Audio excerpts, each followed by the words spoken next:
Railway కోడూరులో నిర్వహించిన VBG Ramji పథకం ప్రారంభోత్సవ కార్యక్రమంలో ఆంధ్రప్రదేశ్ ఉప ముఖ్యమంత్రి పవన్ కళ్యాణ్ పాల్గొన్నారు.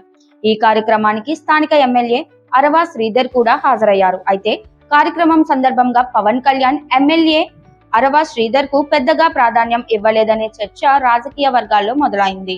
ఇటీవల ఎమ్మెల్యే అరవ శ్రీధర్ పై లైంగిక ఆరోపణలు వెలుగులోకి వచ్చిన నేపథ్యంలో ఈ పరిణామం మరింత ఆసక్తికరంగా మారింది. కార్యక్రమంలో పవన్ కళ్యాణ్ వేదికపై ఇతర ప్రజా ప్రతినిధులతో మాట్లాడినప్పటికీ ఎమ్మెల్యేతో పెద్దగా సంభాషించకపోవడం, ఆయనకు ప్రత్యేక ప్రాధాన్యం దక్కకపోవడం స్థానికంగా చర్చనీయాంశమైంది.